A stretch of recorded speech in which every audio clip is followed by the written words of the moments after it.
Por eso hemos invitado a Francisco Calixto Gianpietri. Muchas gracias por acompañarnos. Ahora sí creo que vamos a poder comenzar nuestra discusión. Porque algo que nos deja la elección del 12 de abril, además del tema presidencial, que aún está pendiente de definir quién pasa a segunda vuelta, son los números del Senado, los números de la Cámara de Diputados, que más adelante vamos a comentar, y que nos obliga fundamentalmente a consensuar. Ya no a polarizar, sino a consensuar. ¿Lo ve usted así? Bueno, no solamente en la Cámara de Senadores, también en la Cámara de Diputados. Por supuesto. Y no solamente en la Cámara de Diputados, sino también en el Perú. O sea, yo creo que ya llegó la hora de que los peruanos vayamos detrás de lo que nos une en vez de estar acentuándonos en lo que nos divide, ¿no? Ahora, ¿ve usted factible, viendo esta composición, que efectivamente se pueda avanzar a partir del 28 de julio en temas relevantes? ¿Ve que puede haber algún tipo de confrontación? Bueno, definitivamente va a haber discusión más que confrontación, creo yo. El arte de la política es hacer posible lo imposible y en eso nos tenemos que concentrar. Pero antes de concentrarnos en enfrentarnos o no, lo que tenemos que poner por delante es el futuro del Perú. Si nosotros vamos a seguir en agendas personales o en agendas partidarias, estamos sobre el camino equivocado. Yo creo que lo que tenemos que hacer es apuntar hacia lo que necesita hacer el Perú y comenzar a ir en esa dirección. Es un buen punto de partida, usted lo ha dicho, y en medio de una campaña electoral, lamentablemente eso no es muy visible. Por lo general, en una primera vuelta hay mucha confrontación política, es natural, lo hemos vivido en campañas anteriores, y eso a veces genera también que los enfrentamientos perduren durante la segunda vuelta y luego, cuando llegan al Congreso, tienen que gobernar, no haya caminos, no haya espacios de entendimiento. Pero antes de llegar a eso, hablemos un poquito también de los temas de esta semana, porque lo veo que ha llegado con ingente documentación respecto, y lo veníamos conversando justo antes de entrar al aire, la preocupación que tienen ustedes, preocupación natural además, porque se defina con claridad, con objetividad y en base a los votos, quién finalmente pasa a segunda vuelta. Yo entiendo que usted es cercano a Rafael López Aliaga, y lo digo ¿por qué? Porque en estos debates presidenciales lo vi acompañar al candidato López Aliaga, y cada candidato podía ir con dos invitados. A usted lo vi en las fechas del debate acompañando a López Aliaga. ¿Has conversado con él en los últimos días u horas? No, ¿cuál es el talante del candidato? Por supuesto que sí, por supuesto que sí. Y bueno, es lógico que uno tenga interacción con el candidato. Sí. Es lógico también que hayan este tipo de fricciones, sobre todo en una campaña tan polarizada y de una u otra manera tan difuminada en la cantidad de actores políticos que han habido. Yo creo que esto de una u otra manera va a ir decantando poco a poco, que es lo natural. Definitivamente va a haber todavía un fenómeno medio de entropía en el sistema, ¿no? De desorden en el sistema, hasta que esto termine de decantar, la efervescencia baje un poco, porque de una u otra manera hemos estado pues, en un enfrentamiento ya casi intestino, ¿no? Ahora, usted hablaba de bajar la efervescencia. Claro. Y ahí quizás viene la pregunta respecto a los últimos dichos o actitudes del candidato Rafael López Aliaga. Uno políticamente entiende que puede estar indignado, que puede estar molesto, pero hay formas y dichos que incluso han ido más allá de lo que sus seguidores esperan. ¿No le parece? Bueno, yo creo que lo que hemos vivido en el Perú es el síndrome del pato de feria. El síndrome del pato de feria. ¿El pato de feria al que le disparan? Claro, por supuesto. Okay. A ver, ¿cómo López Aliaga ha estado por bastante tiempo como número 1 en las encuestas y naturalmente se convirtió en el pato de feria. O sea, dejó de ser el patito de la laguna que nadaba ahí muy bonito y lo sacaron, lo pusieron en una feria y comenzó todo el mundo a dispararle, y eso era lo lógico. Y esto genera, por supuesto, un proceso de construcción de presión interna en el sistema que de una u otra manera termina reventando la válvula de alivio, ¿no? De una u otra forma. Entonces, per se las campañas presidenciales son así, ¿no? No podemos pretender que sean a presión constante, ¿no? Isobáricas, no hay forma que sean así. Hay subidas y bajadas de presión y eso genera acciones y reacciones de uno y otro lado, ¿no? Claro, pero digamos, el candidato ha tenido expresiones muy virulentas contra el presidente del Jurado Nacional de Elecciones. Es parte de su personalidad. Creo que políticamente uno, para bien o para mal, hay gente que le gusta, hay gente que lo rechaza, es parte de su personalidad, pero quizás no es lo adecuado en este momento. Bueno, como usted dice, es parte de la personalidad de cada uno. Pero le pregunto a usted, ¿no hay una autocrítica? Yo no soy Rafael, ¿no? Cada uno tiene su forma de expresar sus cosas. Y yo creo que también el ataque ha sido no solamente por los actores del sistema, sino también por los que regulan y mueven en todo el proceso electoral. Nosotros no estamos contentos con lo que ha sucedido.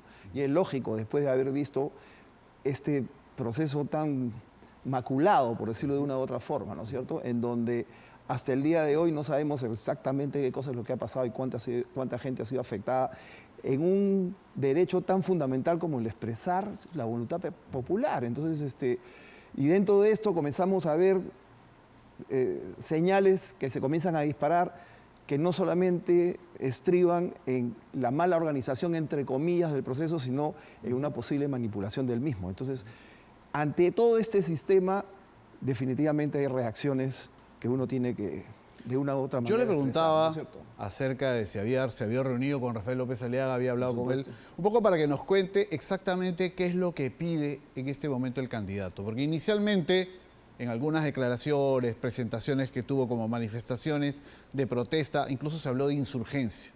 Luego se dejó de lado el término que evidentemente en política tiene una carga que no es la más adecuada, ¿no? Y luego ya se habla de una serie de mecanismos o instrumentos que se está solicitando al Jurado Nacional de Elecciones para que defina qué. Ya el jurado dijo el viernes que no va a haber elección complementaria en Lima, que era un poco lo que se pedía. ¿Qué se pide exactamente ahora? Bueno, lo que pasa es que en el producto de todo este análisis, de todo lo que ha sucedido, han comenzado a saltar informaciones que de una u otra manera no han sido transparentadas en el proceso, como por ejemplo la aparición de una serie de actas que no existían originalmente. Cuando uno va a una circunscripción electoral, uno tiene una cantidad de actas que están numeradas consecutivamente. Y de repente en esa circunscripción aparecen actas numeradas en una serie que no existía originalmente en el proceso de elecciones. Entonces, ¿de dónde salen estas actas? Y para ser exactos, esto sucedió el día 14 de abril en la noche, a la madrugada del 15 de abril. Al momento en que se estaba contando los votos, ingresando la información al sistema de la OMPE, han aparecido actas adicionales. Las actas originalmente eran la acta del 001 hasta la 88.064, pero de repente ese día apareció una nueva serie, 900.001 a los 904.703. ¿Son estas 5.000 actas de las que ha estado hablando Rafael López Aliaga el día viernes? 4.703. 4.700. ¿Cuál es el pedido exacto al Jurado Nacional de Elecciones? Bueno, que transparenten qué cosa es, primero, cómo aparecieron esas actas. Segundo, si estaban considerados dentro del proceso.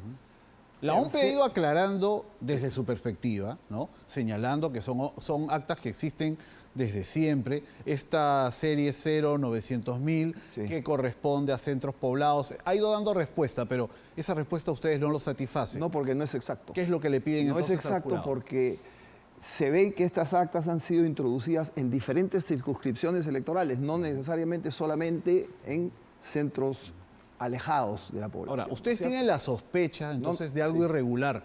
No tienen la seguridad, tienen la sospecha. Bueno, tenemos una opinión por eso de un perito.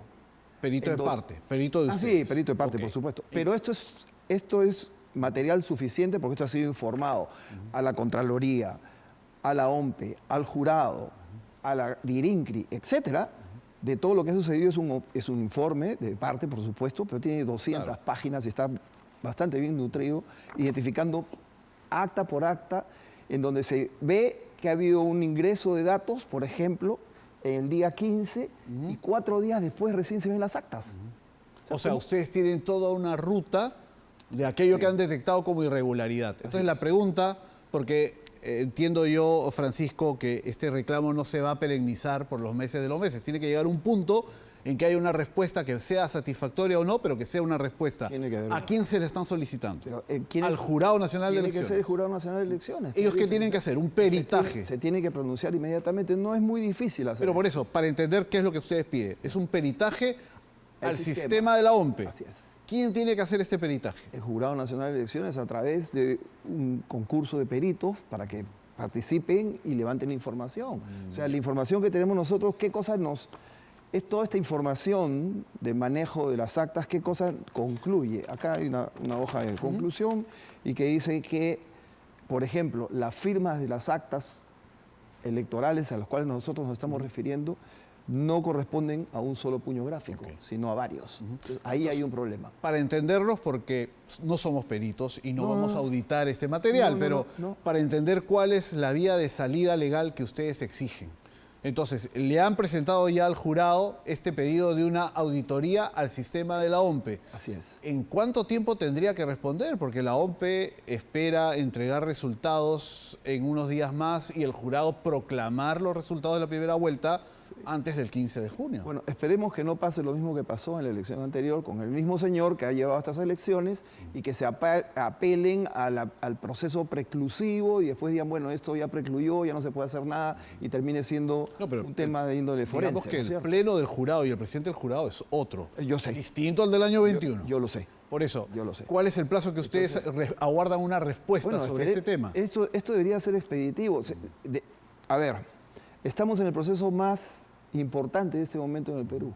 Si un grupo de personas que no tienen la fuerza que tiene el Estado peruano ha sacado toda esta información en 48 horas, yo no creo que el Jurado Nacional de Elecciones, con toda la potencia que tiene o que debe de tener, no pueda revisar esta información. Y para rápidamente. concretarlo en una frase, ¿tienen que ser peritos del jurado, peritos externos? ¿Cuáles son los peritos que ustedes lo van a satisfacer en este pedido? No, mientras más transparente sea el proceso, mejor será. Ok. Se puede hacer un concurso de peritos y esto no es un tema que nos satisfaga a nosotros. Este es un Es tema una que tenemos forma que de decir orientar que los va a dejar tranquilos, ¿no? Y no al va a haber Perú, mayor... no solamente a nosotros, Bueno, al Perú, evidentemente, lo porque que no queremos podemos es seguir viviendo 5 una años. elección sin mácula. Así es, no podemos estar 5 años más rumiando, disculpando la Entonces, expresión, lo mismo que hemos vivido estos 5 últimos años. La pelota ustedes la han puesto en la cancha del jurado. donde debe ser. Una vez más. Así es. ¿No? Bueno, vamos a esperar la respuesta del jurado entonces. Esperemos. Ustedes tienen un peritaje, lo ha presentado. Creo que usted lo ha explicado mucho mejor de lo que el día viernes. Yo también hice el intento de entender lo que presentaba el señor López Aliaga. Es que creo que en el calor del momento le gana, por decirlo de una forma, ¿no?, la manera en que tiene que transparentar o explicar sus argumentos. Bueno, son estilos de cada uno, ¿no es Bueno, cierto? ok. Iniciamos esta conversación y usted hablaba de la importancia de llegar a consensos. Vamos a suponer, porque la elección presidencial va a seguir un camino. Gane quien gane la elección presidencial, lo acabamos de ver, no tiene mayoría en el Congreso. No va a poder mandar y decir esto es ley mañana porque tengo la mayoría. Está clarísimo. Eso está clarísimo. Hay que llegar a consensos. De todas Usted maneras. probablemente, es más que seguro, va a ser senador. Usted puede conversar con la gente de Juntos por el Perú, con la gente de Obras, con la gente de Ahora Nación. Mire, yo creo que lo que tenemos que conversar es dentro del pleno o del ámbito del Senado, Sí, sí. de acuerdo a los temas que vamos a desarrollar. Hay temas en común en el país. Cada uno tiene su estilo, sí. Hay temas en común en el país que tenemos que desarrollar. ¿Cuáles son? Seguridad, educación, servicios, salud. No creo que ninguno de los señores que esté sentado hoy esté satisfecho con lo que está sucediendo en este momento en el Perú. Es un país... Pero que cada uno tiene una receta diferente. Cada uno tiene una... podemos estar, todos queremos ir a la otra orilla, estamos en la misma orilla con diferentes botes. Bueno, lleguemos al otro lado en forma un poco armónica de una u otra manera, ¿no es cierto? Entonces, si usted va a ir de frente en las posiciones extremas, no va a llegar a ningún lado. Tenemos que de una u otra manera concordar en algún punto. Con mayorías no será absoluto, pero habrá mayorías y las mayorías se construyen. Uno supondría que para el bloque llamado de derecha no es complicado llegar a un consenso para impulsar una ley. Se requieren 31 votos para aprobar una ley en el Senado. 22 más 8 tienes 30. Probablemente el Partido del Buen Gobierno tenga una coincidencia y pueda aportar ese voto o 2 votos que faltan para lo que es una ley. Pero cuando hablamos de reformas constitucionales, ya elevamos la valla a 41 votos. Ya se complica el panorama. Por eso le pregunto, Sí, se si complica el ustedes panorama. pueden hablar o de pronto tienen esa cerrazón que lamentablemente hay tanto de la derecha como de la izquierda, con este no converso, este es un traidor, este es un vendepatria. No llegamos con esa anteojera. No, con esa capacidad de incomunicación no vamos a llegar a ningún lado, ¿no es cierto? Pero de una u otra manera hay que hacer entender a las partes que todos debemos apuntar el bienestar del Perú. Si no estamos en esa línea de carrera, estamos totalmente equivocados, ¿no? Ahora, si finalmente, ya que hablamos del Senado, Rafael López Aliaga no pasara a segunda vuelta y asume su puesto en el Senado, ¿qué significa eso para Renovación?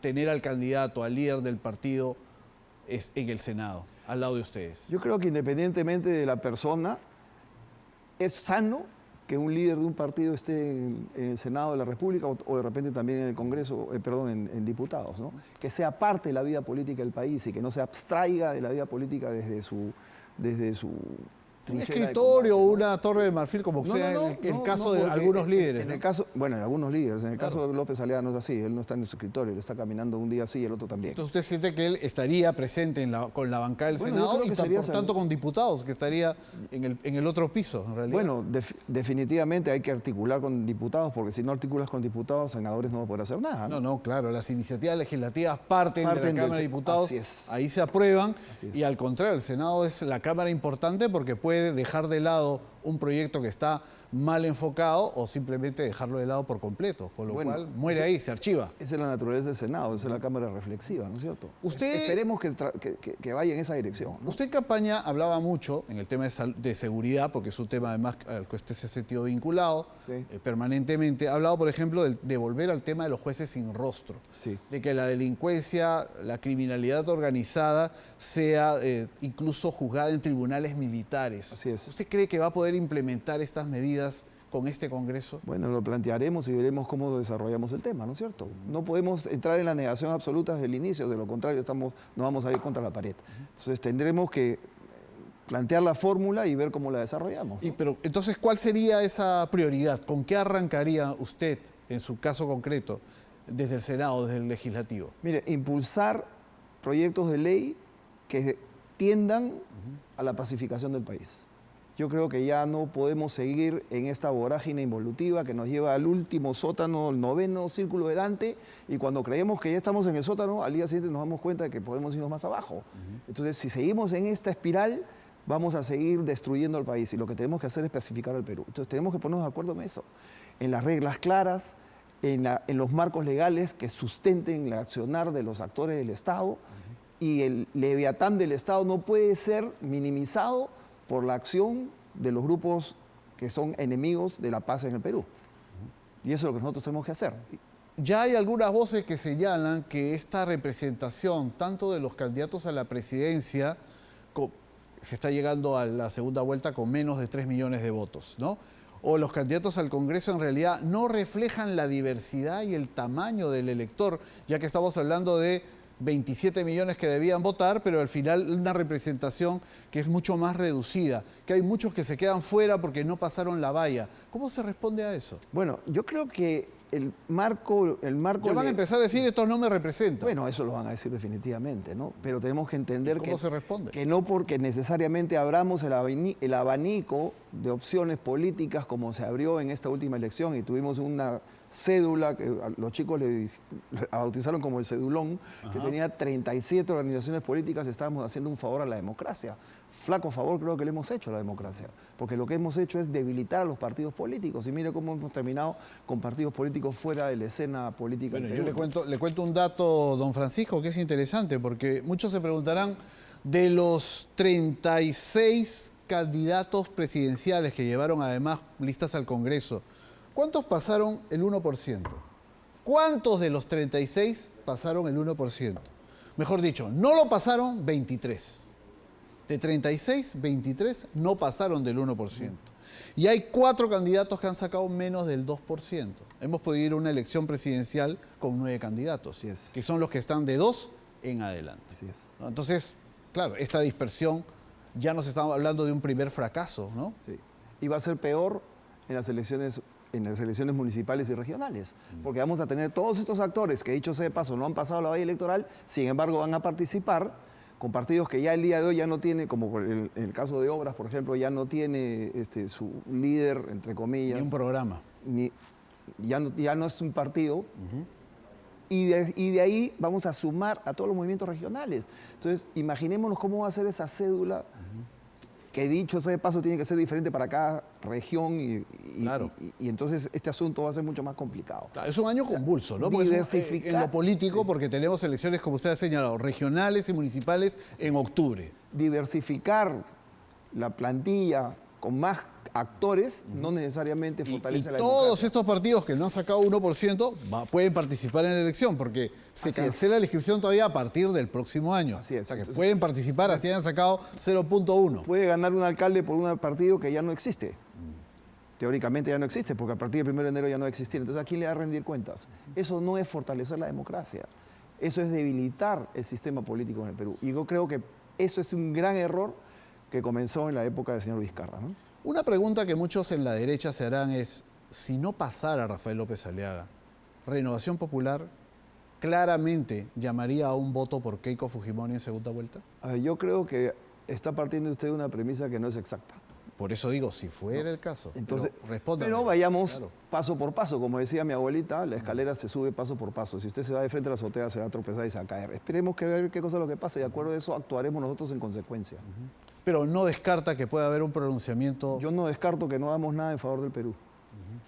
Bueno, creo que ahí algunos tendrán una respuesta y otros quizás esperarán un pronunciamiento más claro. Subamos la Pero es escalera. lógico que si todavía se está por definir la posibilidad de que pase o no, hay quienes consideran de que ya es claro de que pasaría No, porque... Roberto Sánchez. Hay otros que creen que no, como usted lo Bueno, señala. yo sostengo que si estuviésemos en un sistema robusto y vieran este nivel de intervención en el sistema electoral, anularían todas estas actas y el tablero sería completamente diferente, no solamente en el tema presidencial, sino también en el tema del Senado. Vamos a esperar que el Jurado Nacional de Elecciones se pronuncie en los próximos días con total claridad. Yo Así creo es. que también es necesario que todo lo que se ha colocado sobre la mesa con sustento técnico requiera, sin duda, una respuesta del máximo tribunal e intérprete de tema electoral. Muchísimas gusto, gracias, señor. Francisco. Cuídese mucho.